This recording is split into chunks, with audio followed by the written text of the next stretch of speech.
o que eu vou falar aqui está dentro de um contexto maior que me foi até pedido para falar sobre a unidade do casal e como a unidade do casal pode gerar dentro do ecossistema da família um tempo para abençoar os filhos. Eu vejo aqui casais mais novos, vejo casais mais de 50 anos, né? Vejo gente jovem que talvez não tenha nem filhos, enfim.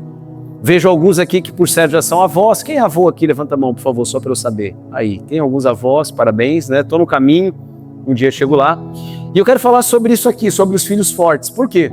Porque a unidade do casal, e é consenso entre nós, todos nós aqui, independentemente do grau ou estágio no qual nós estejamos inseridos como cristãos, se você tem um ano de conversão, ou se você está caminhando com Jesus nessa igreja, ou há muitos anos, você tem também, de fato, uma convicção como eu, de que uma família bem estabelecida, ou seja, um casamento consolidado em princípios e valores, vai gerar, sim, uma família junto com seus filhos, um projeto, uma bênção, que vai se derramar sobre uma geração e outra geração e outra geração. Independentemente de você ter conhecimento sobre os efeitos positivos que a psicologia, a sociologia, que as ciências falam, você sabe disso, está provado, que o casamento estruturado gera isso. E eu quero falar sobre isso, sobre os filhos fortes, que isso é aquilo que Deus tem dado, num projeto que Deus tem trazido ao meu coração há alguns anos, e esse projeto está filmado na cruz ali, se você vê, né? O F e o F estão juntos, então ali faz uma cruz, por quê? Porque eu creio, não é porque eu creio, é porque a palavra de Deus diz que uma família bem estruturada, pregando o evangelho dentro da sua própria casa, vai gerar também meninos e meninas que são abençoados em nome de Jesus. Ok? Rua, pode me ajudar? Pode ir passando ali para a gente ganhar tempo? Eu quero fazer essa pergunta aqui, porque além de ser uma pergunta retórica, no sentido de não objetivar, não querer agora uma resposta clara, mas o que os nossos filhos mais precisam?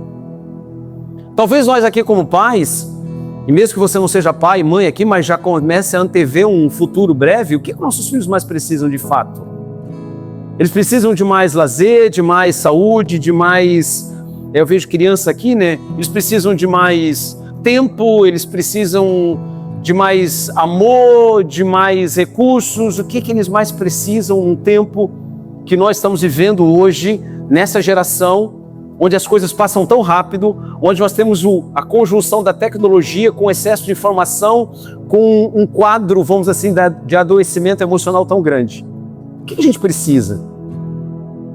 Pode ir passando, querido. Nós precisamos adorar.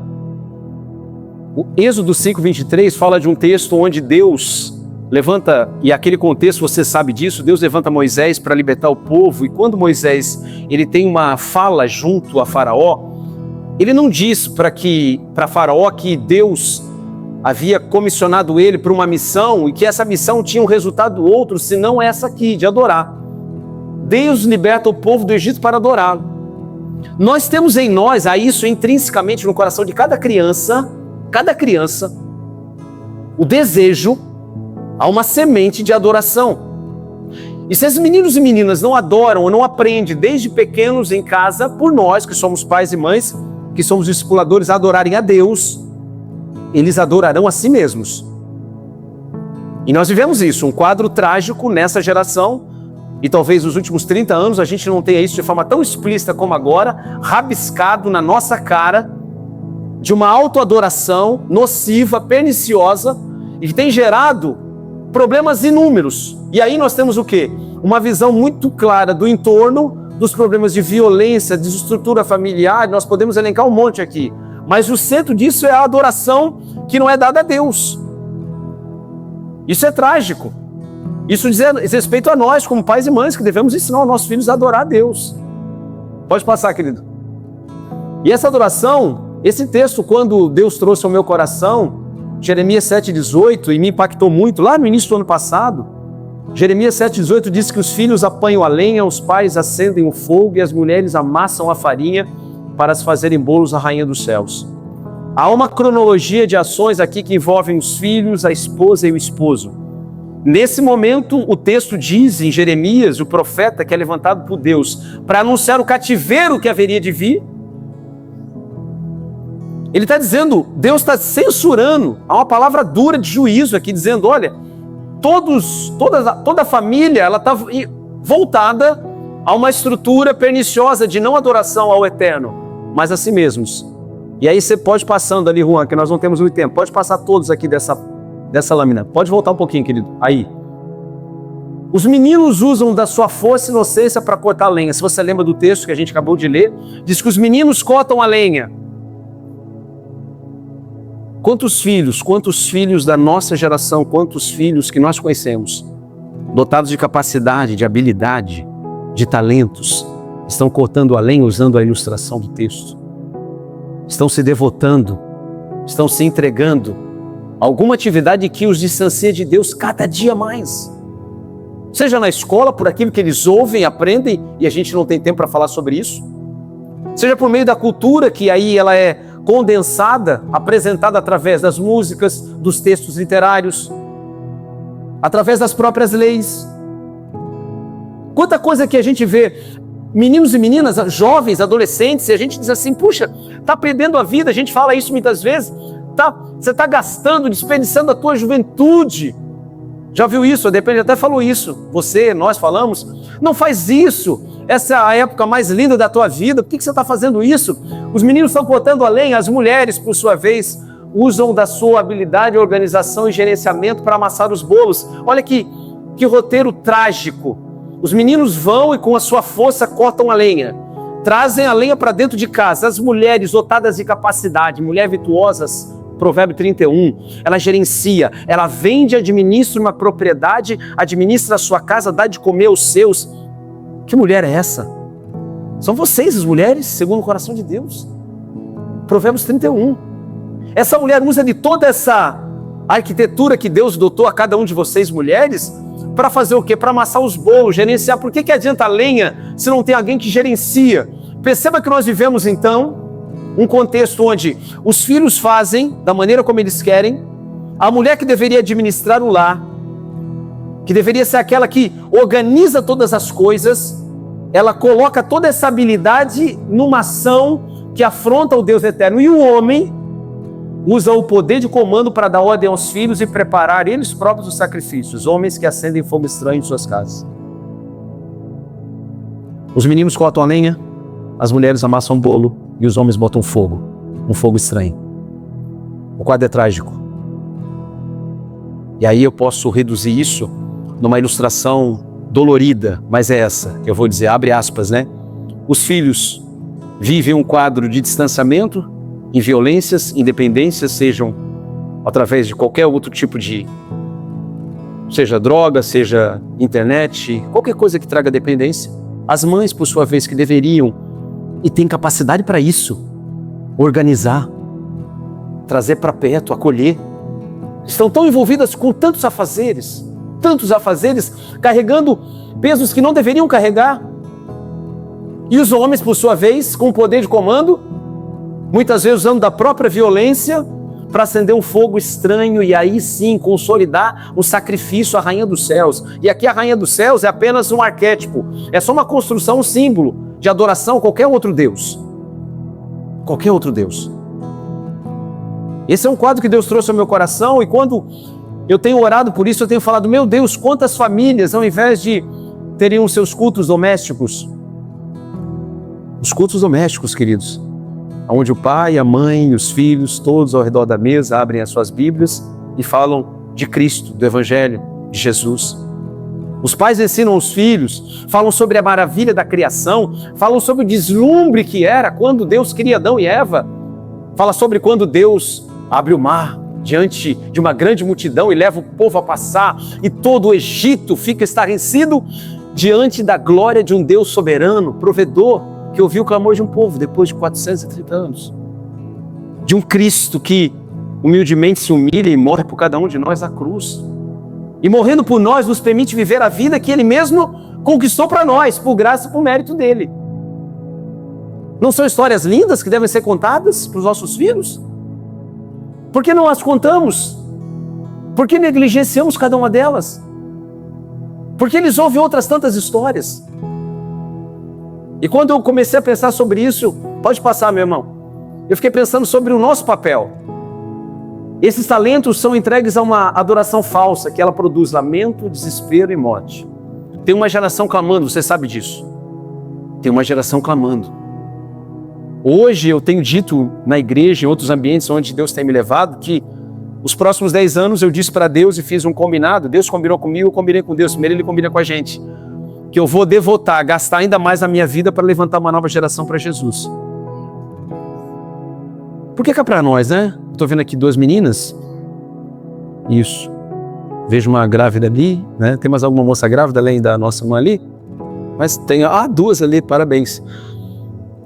Esses meninos e meninas, essas aqui, devem ser o objeto da nossa ação e da nossa missão.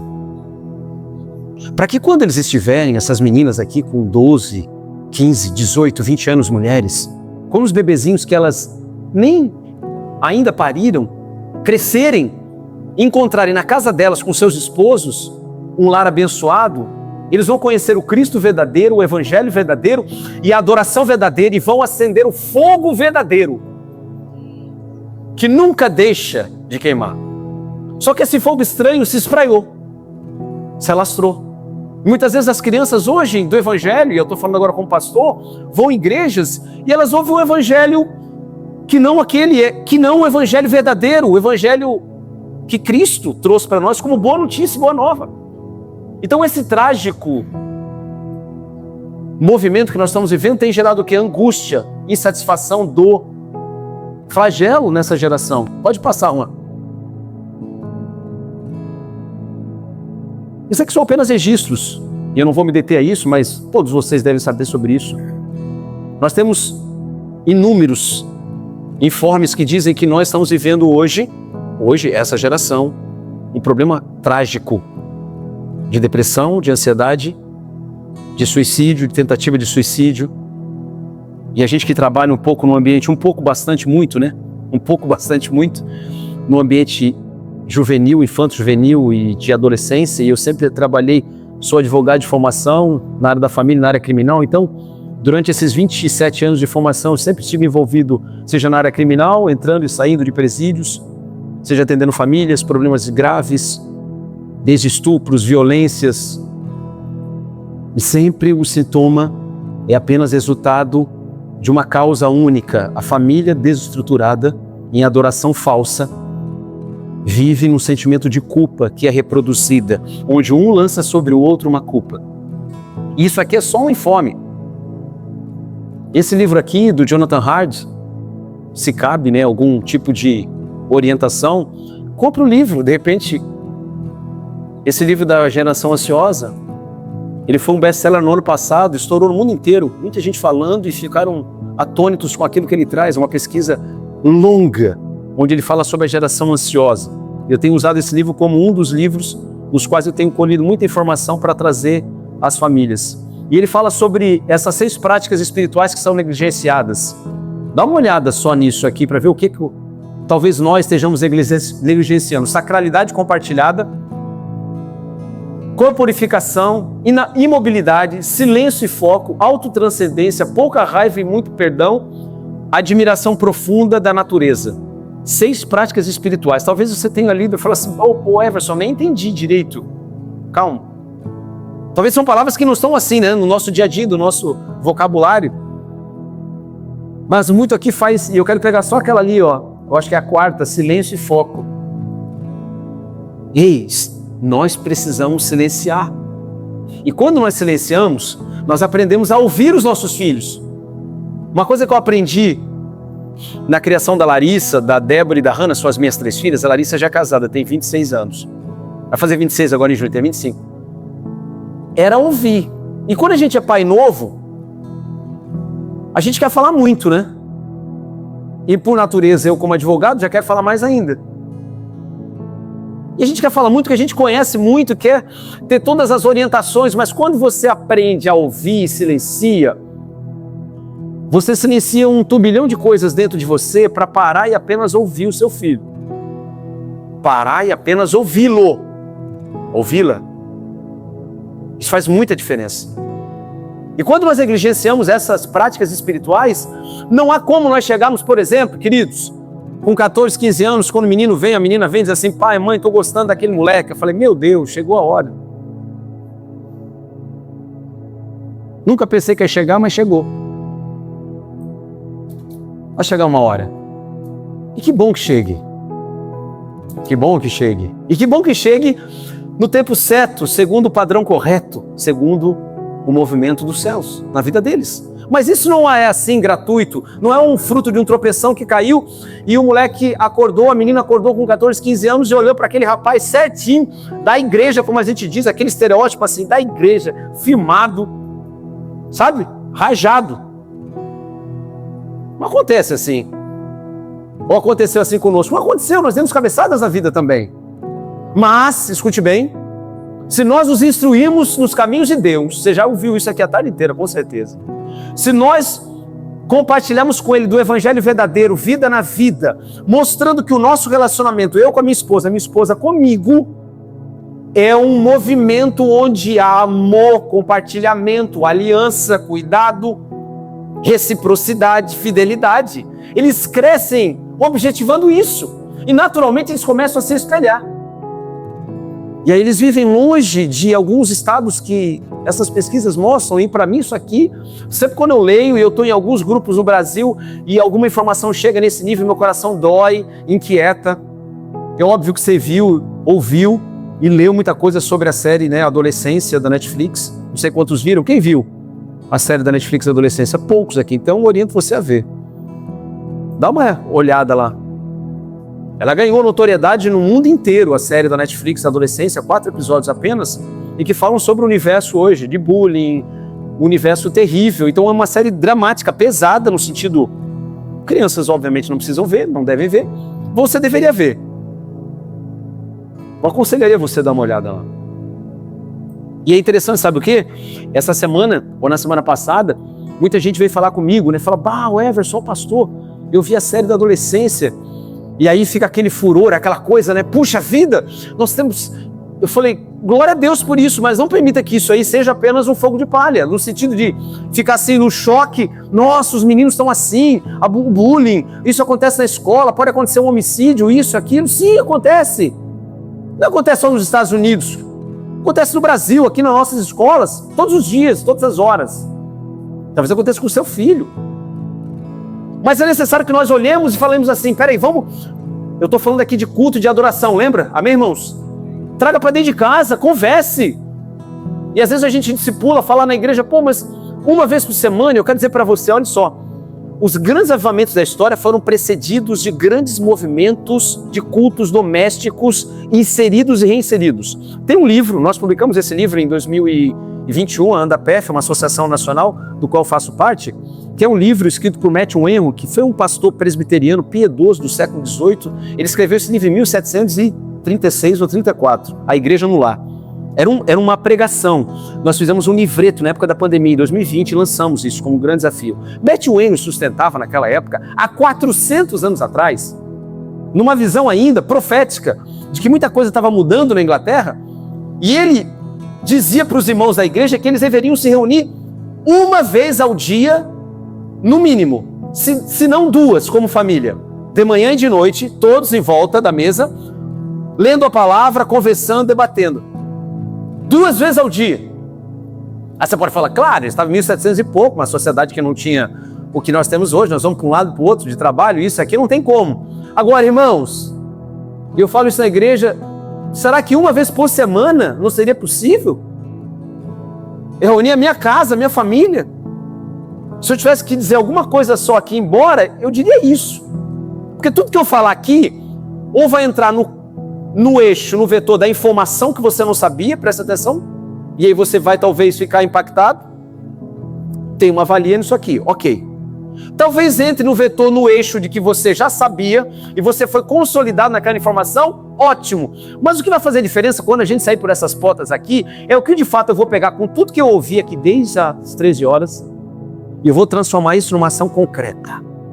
Se eu pudesse ter ousadia de dizer isso aqui, transforme tudo isso e mais um pouco numa reunião singela, profunda, verdadeira do culto doméstico.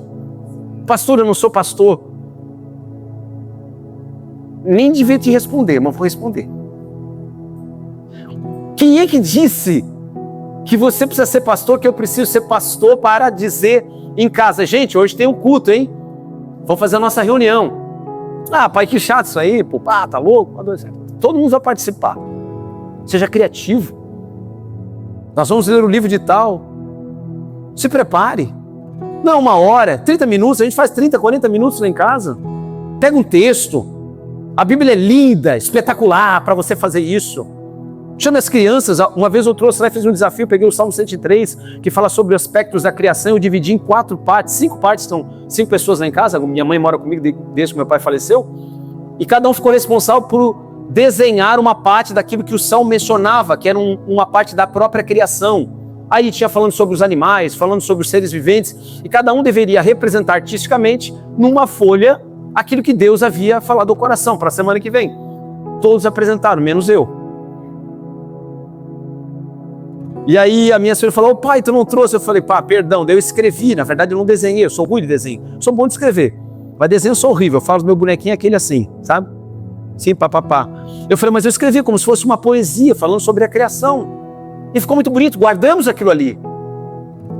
Isso marcou, e tem marcado, sempre. E eu sei que o dia que elas forem embora, como a Larissa foi e se casou e faz o culto lá com seu esposo, quando a Débora, agora que está namorando, se casar e for embora, eu tenho certeza, não é pela minha bondade, não é porque eu sou pastor, é pela graça de Deus, que as sementes lançadas vão germinar e um dia ela vai estar com seu esposo, depois com seus filhos, trazendo a palavra poderosa de Deus. Não é um livro sobre misticismo, filosofia, sobre mitos, não, a palavra poderosa de Deus. Nós não vamos corrigir isso aqui só com roteiros políticos não, tá? Esqueça. É com a palavra de Deus inserida no coração dessa geração. Pode seguir, irmã. Esse aqui é um texto que mapeia a nossa associação. Malaquias 4, 5, 6, a Andapef. É o texto nosso base pelo qual nós temos orado e pedido direção de Deus. Malaquias 4, 6, 5, 6 diz que eu vos enviarei o profeta Elias antes que venha o grande e terrível dia do Senhor. E ele converterá o coração dos pais aos filhos, o coração dos filhos a seus pais, para que eu não venha e fira a terra com maldição. A voz que clama por arrependimento vai gerar uma convergência geracional. Nós precisamos, meus irmãos queridos, e eu digo para vocês isso é medo de errar, de um reavivamento familiar.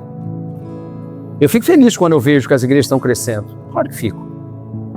Mas eu não fico iludido. Falando como pastor agora, você não demérito a igreja A ou B ou C, somos irmãos e cada qual tem o seu chamado e a sua vocação. Agora, o que me alegra é quando eu vejo uma geração menor, servindo já, conhecendo a Cristo, descendo as águas, honrando seus pais, os filhos mais velhos cuidando dos mais novos, os filhos honrando os seus pais, os pais cuidando e zelando dos seus filhos.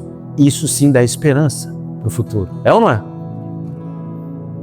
Agora, nós somos uma geração de cristãos nominais, isso é fato. As pesquisas dizem isso. Em 2030, pela pesquisa do IBGE, nós seremos maioria no Brasil. 50%, 51%, 50, não sei quantos. Saiu agora essa pesquisa do IBGE no ano passado. 2030 está ali, gente. 5 anos. E a gente vai celebrar.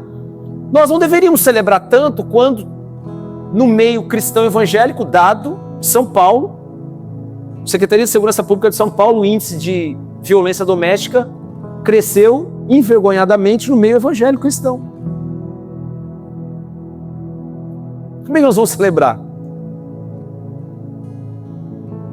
Se cresceu o número de feminicídio, violência doméstica, maus tratos, no meio cristão evangélico, das pessoas que se autoprofessam cristãs evangélicas, é isso mesmo? Produção. O cara que deveria morrer pela sua esposa, dar a vida por ela, como Cristo deu a vida pela igreja, levantou a mão contra ela. E depois subiu ao altar e pregou a palavra. É isso? É isso. E aqui não é nenhuma denúncia, não, para criar nenhum movimento, não. Eu estou falando do fato. Então nós precisamos clamar ao Senhor para que o coração dos filhos se converta ao coração dos pais. Porque muita coisa que eu ouço na capelania, na escola, dos pais é assim, eu não consigo mais falar com ele nem com ela, porque não há assunto. Já ouviu isso, né? Ele fala português, eu falo chinês, mandarim. Ele fala em códigos, eu falo com português lá de 1900 e lá vai bolinha. Eu não conheço essa geração, eles são tecnológicos, nós somos analógicos.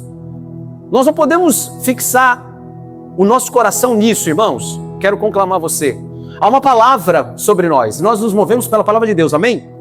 E a palavra de Deus diz que o profeta Elias aqui é uma prefiguração do próprio Cristo que haveria de vir. E João Batista é esse Elias que veio e clamou o quê? Ei, arrependei-vos, vós o que clama no deserto, arrependei-vos.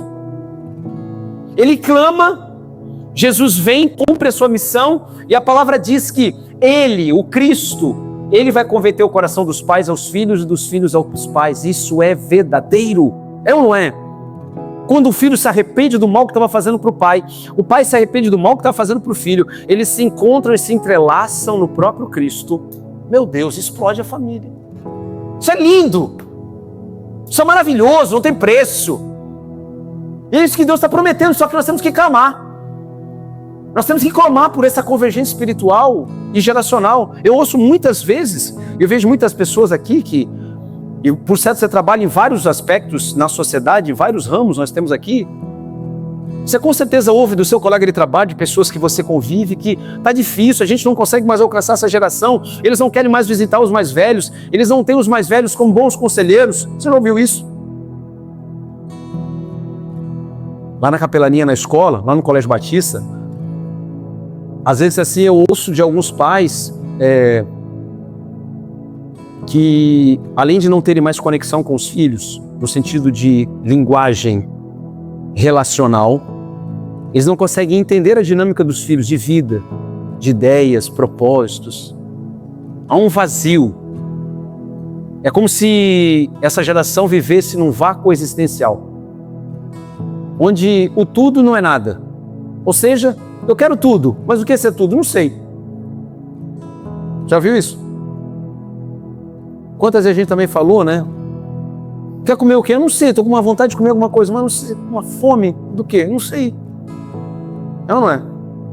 Uma coisa boa, mas o que é coisa boa também não sei. A gente fala às vezes com os filhos, o que você quer? Eu quero tudo, eu quero o mundo, eu quero ir embora, eu não quero mais ficar aqui, eu quero mudar de casa, eu quero uma roupa nova, eu quero... O que você quer? Uma geração que precisa ser acolhida, agasalhada, trazida para perto e enviada. Enviada. Senão, olha a palavra dura, senão eu virei e vou ferir a terra com maldição. Muito da maldição que a gente vê no Antigo Testamento está ligada ao seio familiar. Isso é dramático. A maldição sobre Davi destrói a casa dele. A maldição lançada sobre Saul destrói a casa dele.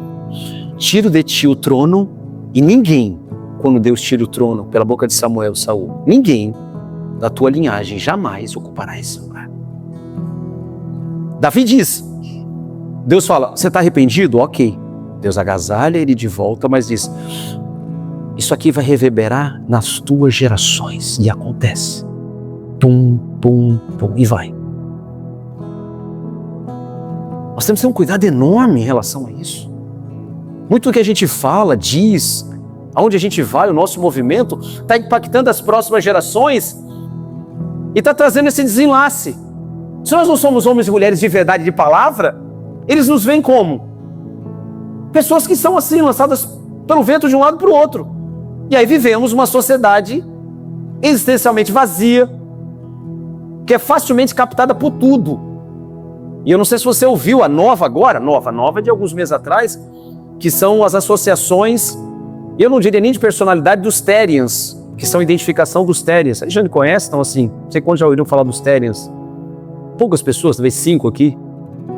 Então, você pode pensar assim que, e olha o que isso é diabólico. Os Therians são associações que os adolescentes, especialmente mais jovens, fazem, nos quais eles se veem como alguns animais, eles se identificam com alguns animais. Eu vi uma reportagem de uma menina inglesa, 14, 15 anos, e ela se identifica como um lobo, uma loba. Então ela fez 2 cirurgias estéticas. O canino dela, ela aumentou, colocou um dente permanente, então ficou aquele dentão de vampiro aqui assim. E pasmem, ela levantou o cabelo assim, e a gente tem a orelha assim, né? Ela fez uma orelha assim pontuda, como um lobo.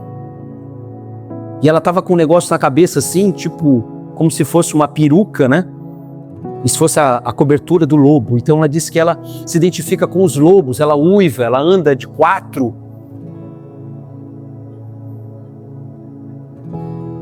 Eu já vi gente falando dos teres que são cachorros, gatos, elefantes. Coatis. Já viu isso? E sabe o que para mim dói mais, irmãos? Além de ter o cunho, claro, da ironia, da brincadeira, da chacota, mas sabe o que dói mais?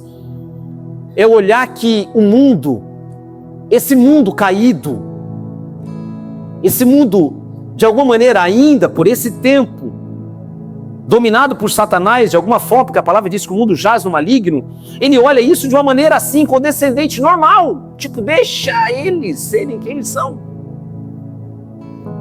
Na verdade, esses meninos e meninas sofrem de um transtorno de personalidade gravíssimo e deveriam ser tratados como tal. Ponto. Isso é clínica. Deveriam ser tratados assim. Mas não. Aí você vê em outros espaços os homens na rua, como acontece lá na Inglaterra, em alguns lugares, com as mulheres com a gola de cachorrinho e os homens como cachorro andando na rua. E as mulheres tendo eles ali. Porque eles têm um fetiche, que eles são dominados pelas mulheres, mas isso não é só em casa agora, eles vão para a rua, como um cachorro. Isso é maldição. Isso é maldição, isso é a terra ferida. Ou será que a terra não está clamando, gemendo pela manifestação dos filhos de Deus, que somos nós, por sua vez? Se a gente não pode fazer muita coisa, a gente não consegue acessar essas pessoas, crianças, meninos, jovens, sei lá, homens, a gente pode orar por eles, falar, Senhor, por favor. Como que eu vou achar que é normal uma menina de 14 anos achar que é loba? A identidade corrompida na sua essência, a imagem e semelhança de Deus. Assim Deus os criou. Está lá no relato de Gênesis 1 e 2. A semelhança do glorioso e do eterno Deus. Satanás destrói essa imagem, reconfigura, traz esvaziamento e aí tudo pode acontecer. Pode seguir, queridos. Pode deixar aí. Grandes homens de avivamento, e aqui botem mulheres, foram excelentes pais e maridos, mas quero falar para os homens aqui. Grandes avivalistas foram excelentes pais e maridos. Essa frase do Abraham Kuyper é uma frase de um grande estadista, reformado, holandês, primeiro-ministro da Holanda em 1904. Ele era pastor, teólogo, reformado, calvinista. De 1904, ele cuidou da sua casa. E essa frase dele é uma frase que para mim toca muito no meu coração. Ele dizia que nós estamos ajustando a esquadria torta em um prédio cambaleando em seus alicerces. Pensa na metáfora que ele usou. Um prédio cambaleando assim, ó, o prédio está torto. Ao invés de nós corrigirmos a estrutura do prédio, nós estamos arrumando a esquadria. Ao invés de nós como igreja, agora estou falando com o pastor, falando eu aqui, para mim primeiro, tá? Cada um fale para si.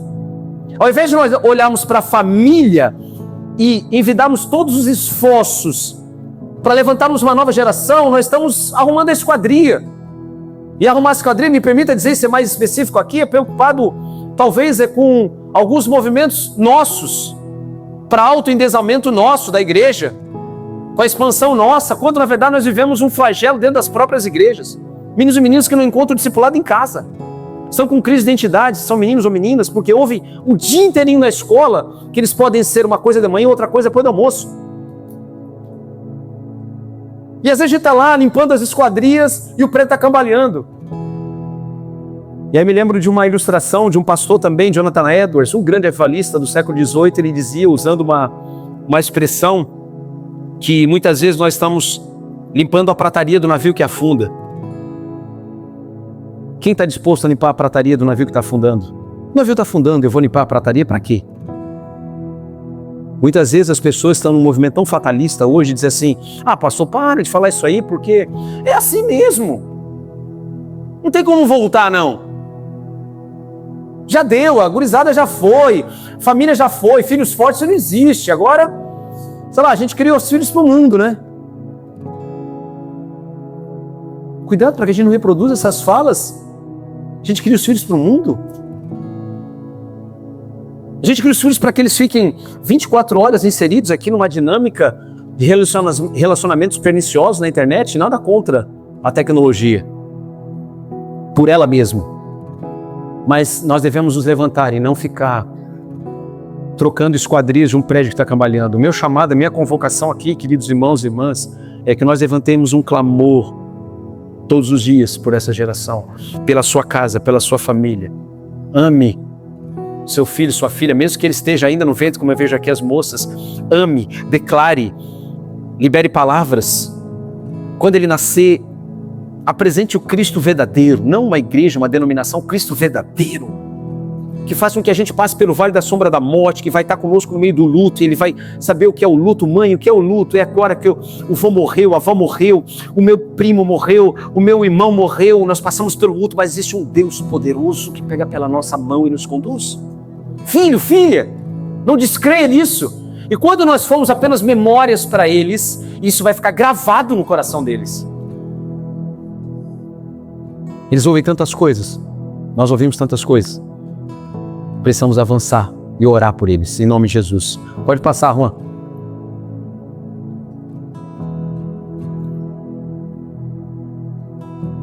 Quais são as histórias que nós temos contado para os nossos filhos? Muito do que nós somos é fruto da nossa história. Os mais velhos aqui vão lembrar junto comigo que nós temos os álbuns em casa. Temos, não temos, os álbuns de família? Impressos, fotos, onde muitas vezes nós vamos lá e nos deliciamos com aquelas fotos onde a gente tinha cabelo, era mais magro, era mais gordo, era mais jovem, mais bonito ou mais feio, depende da perspectiva, né? A gente olha o pai e a filha e o filho, pai, mas meu Deus, como você era assim, mãe, como é que você pode gostar desse cara aqui? Meu Deus, pois é. Pai, como é que foi isso? A mãe, olha o cabelo da mãe, mas era assim, era moda, fazer o quê, cara? Aquele vestido florido, era moda. Eu falo para elas em casa, vocês estão rindo? Espere, I'll be back. A vingança virá. Os filhos de vocês vão ver as fotos de vocês e falam, o quê? Isso aqui? Mãe, tu usava essa roupa aqui? Aí vocês vão ter que fazer a defesa que eu estou fazendo hoje. Fica tranquilo que o mundo é assim, ó. Ele vai corrigindo, mas é um movimento lindo. As nossas histórias são contadas, uma após a outra. Os dramas, as imagens daqueles que não estão mais conosco. Ah, essa aqui era o vô, essa aqui era o biso. Sabia que ele veio um dia da Itália, da Alemanha, não sei de onde. Ele construiu, ele lutou muito. Sabe o que a gente tem agora? Muito do fruto daquilo que ele conquistou. Ele caminhava assim, e não tinha carro, era cavalo. Nossas histórias gravam em nós profundas memórias. Quando nós transformamos a nossa história em memória, nós estamos consolidando no coração dos nossos filhos a visão de que existe um Deus eterno, que ele é providencial.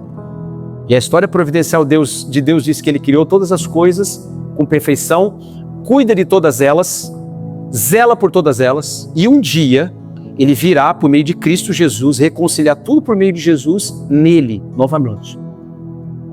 E tudo vai passar, o choro, as dores, as perdas, as ausências, tudo. Só restará a glória de Deus e nós todos celebrando o nome dele para sempre. Mas devemos transformar nossas histórias em memórias.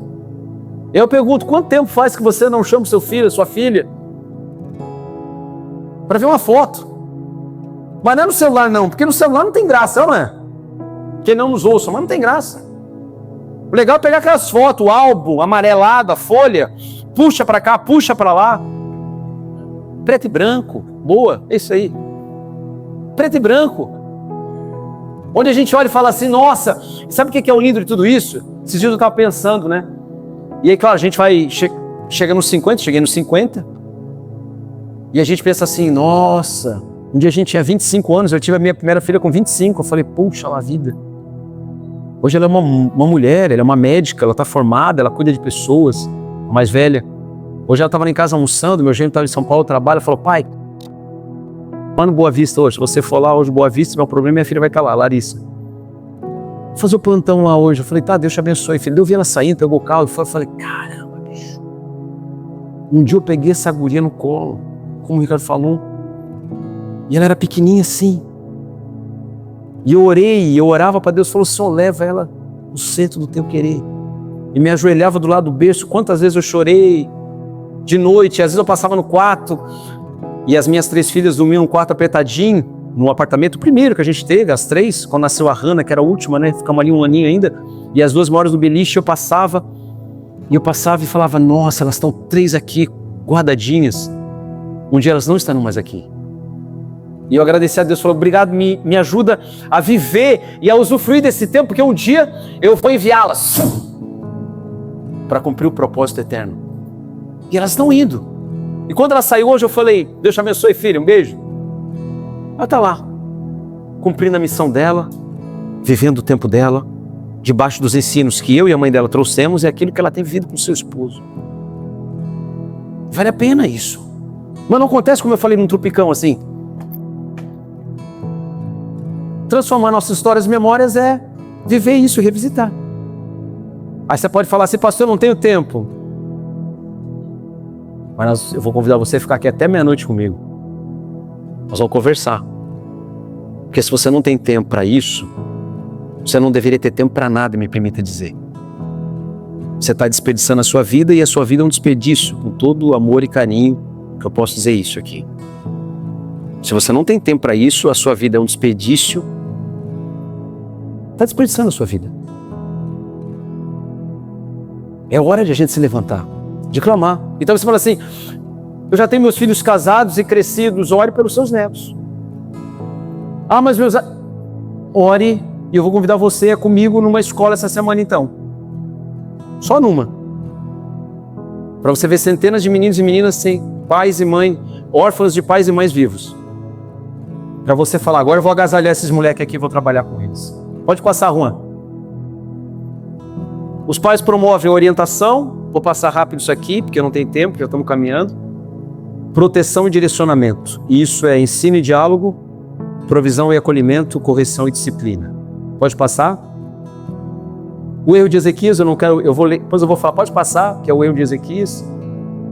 E eu quero falar sobre isso aqui para caminhar, para concluir a oração, a conexão divina, encontro, diálogo e destino. Todas as conexões que nós vemos na palavra de Deus, onde Jesus se encontra com alguém, ele estabelece essa tríade aqui, encontro, diálogo e destino. Jesus se encontra com uma pessoa, não de forma aleatória, mas de forma intencional, existe um diálogo e aquela pessoa sai com o destino. Pense em qualquer um, pensou em Zaqueu, pensou na mulher pecadora, pensou na samaritana, pensou em Mateus, pensou em qualquer um.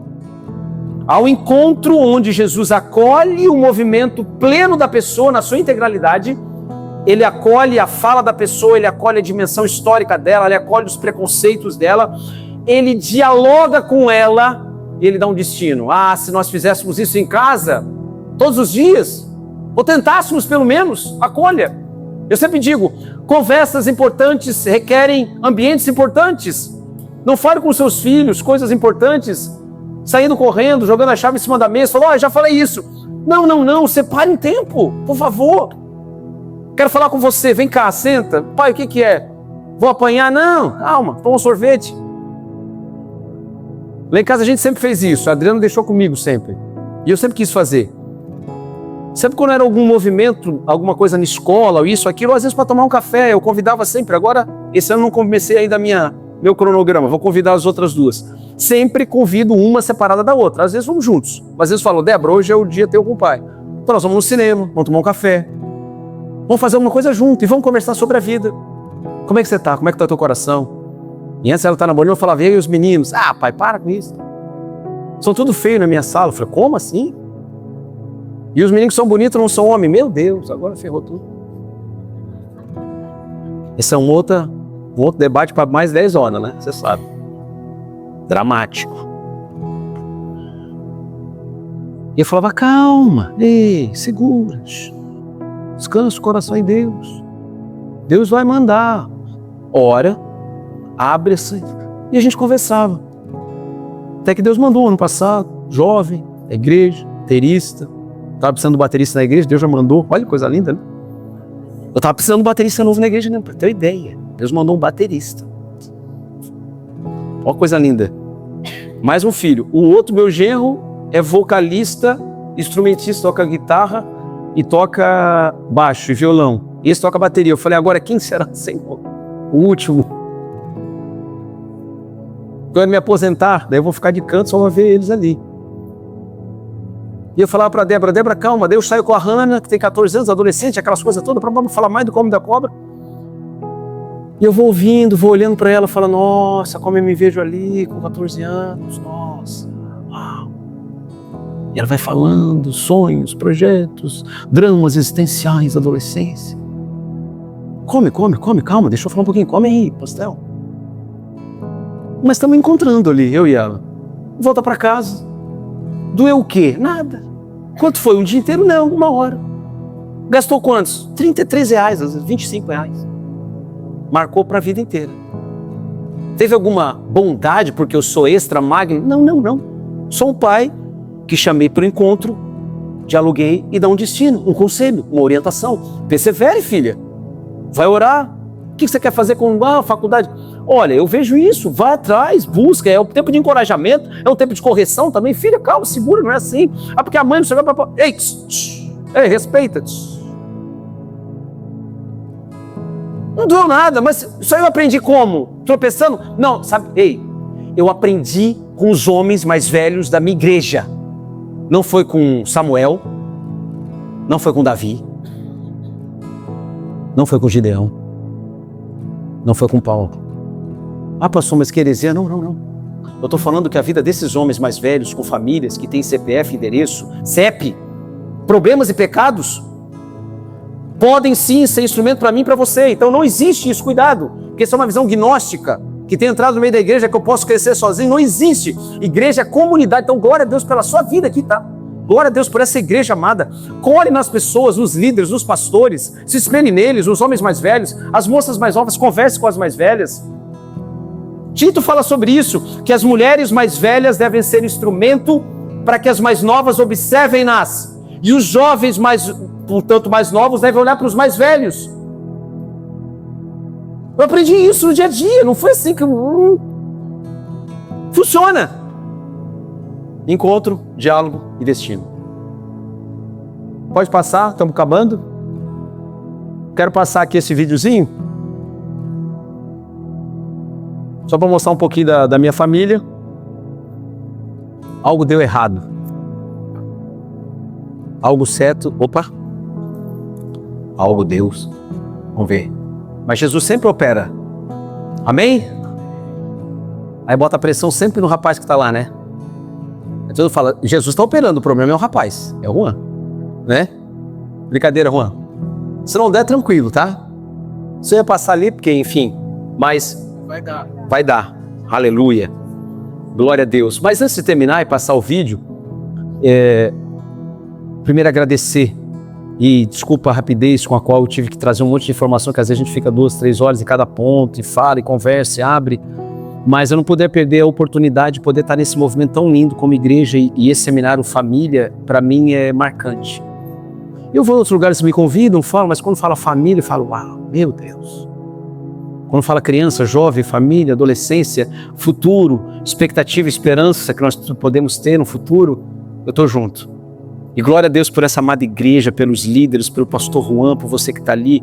Por isso que eu disse, cole nisso. Esse é o movimento da nossa vida, gente. É um movimento que vale a pena.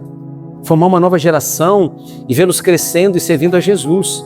Para que eles não sejam engolidos por Satanás. Para que você volte para sua casa e tenha uma determinação clara. Ei, clara. Eu vou cuidar e zelar da minha família. E eu digo isso para os homens aqui, com certeza apanharam bastante nessa tarde. No bom sentido, né? Foram exortados. Mas assim, posicione-se. Avance. Você não precisa assumir o morro dos legendários não para ser um homem diferente. Nada contra os legendários. De repente alguém já subiu aqui, não estou dizendo isso, não. Você pode... Já foi? Aí, ó. Uma pessoa de repente... Seja um homem valoroso. Cuide da sua esposa. Cuide dos seus filhos. Chame-os. Às vezes eu pego algumas pessoas lá da escola ou da igreja e reclamações. Pá, mas meu marido não chama para o culto doméstico, eu tenho que chamar. Geralmente a esposa, né? E é triste isso. Mas às vezes é a esposa que tem que chamar para o culto. Sempre eu tenho que preparar os meninos, eu estou fazendo a janta. E o marido chega e já está lá vendo o jogo, não sei o que lá, pipipi, piriri. Falei, poxa, chega lá. Conselho, ei, bote um dia. Não espere que vai cair um dia do céu. Vai ser terça ou quarta ou quinta, como eu disse. Vai ser meia hora. Então, rapaziada, é dessa hora até essa hora vai ser o culto doméstico aqui em casa. E prepare-se, espere e se surpreenda com aquilo que Deus vai fazer na sua vida, na sua casa. Os filhos fortes, eles são fruto da nossa ação intencional, da nossa oração, do nosso compromisso com Deus. E quando a gente vive isso, pode ter certeza, a promessa do Senhor se cumpre na nossa casa, na nossa vida. Há uma geração poderosa, Salmo 78, a geração do justo será poderosa sobre a terra. E eu sempre creio nisso, oro por isso, não apenas pela minha família, mas para que essa geração seja uma geração dos justos, que avance, que creia no Evangelho, que ore, que busque o Senhor. Amém? Assim como você está, vamos orar. Eu quero encerrar, depois a gente vê se dá para passar o vídeo, se não puder, tranquilo mesmo. Vamos orar em nome de Jesus. Queria, junto com você nesse momento, agradecer ao Senhor por essa oportunidade aqui. E eu queria que você, de forma sincera, fizesse um autoexame agora no seu coração. E que tudo que você ouviu nessa tarde tão preciosa, de tantas palavras, possa resultar num compromisso de vida, numa mudança radical, em arrependimentos, em mudanças de rotas verdadeiras, não apenas de palavra, mas de um compromisso de vida. Diante de Deus, comprometa-se a viver isso, a objetivar ser melhor, a ser um melhor pai, uma melhor mãe, para que a unidade do casal possa sim se manifestar e reproduzir na vida dos nossos filhos uma transformação diária, verdadeira. Senhor, nós precisamos de Ti, Senhor, como precisamos de Ti, Senhor. Não há nenhum mérito em nós, não há nenhum valor em nós humanos, Senhor, que nos faça, ó Deus, educar uma geração e ter certeza de que tudo vai dar certo. Não, nós não temos essa convicção, não temos esse poder, Senhor.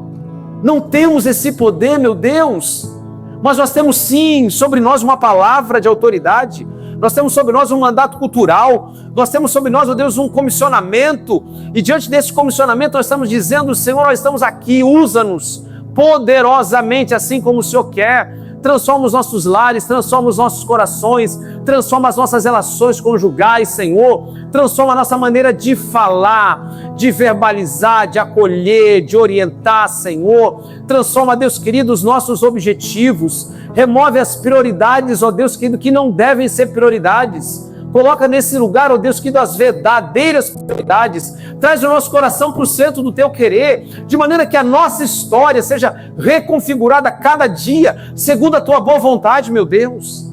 Ajuda-nos, ajuda-nos. Acima de tudo, que o Teu nome seja glorificado e exaltado na nossa vida, com os nossos atrapalhos, com os nossos dissabores, com as nossas desventuras, com tudo que nós carregamos. Nós estamos aqui para cumprir a Tua vontade. Só isso. E queremos ver uma geração poderosa, uma geração de meninos, de meninas, de adolescentes transformados, curados na sua alma, no corpo e no espírito, e que avançam para o lugar de encontro com o próprio Salvador em suas vidas. Senhor, não queremos ser impedimento para eles, não queremos ser empecilho, muito pelo contrário, queremos conduzir essa geração à Tua presença, Senhor. Queremos acender o fogo verdadeiro no Teu altar, meu Deus. Perdoa-nos quando nós estamos acendendo fogo estranho, perdoa-nos quando a adoração, Deus, é direcionada a nós mesmos, aos nossos prazeres, às nossas vontades, e não é o Senhor, meu Deus. Perdoa-nos. Como igreja, perdoa-nos. Ajuda-nos a avançar, Senhor, e eu quero abençoar cada um desses pais, mães, maridos, esposas, noivos, namorados, não importa, Senhor. Abençoa cada um deles na sua dimensão pessoal, naquilo que eles têm colocado diante de Ti, em oração, em clamor incessante, que o Senhor possa visitá-los com a graça e com o favor dos céus, porque Tu és bom. E essa bondade, Deus querido, ela permanece. Assim como o salmista disse: certamente a bondade e a fidelidade do Senhor me seguirão todos os dias da minha vida. Enquanto vivemos, o Senhor estará conosco, cuidando de cada um de nós. Nós louvamos o Teu nome por Cristo Jesus. Amém e amém. Glória a Deus. Você pode aplaudir o Senhor, querido?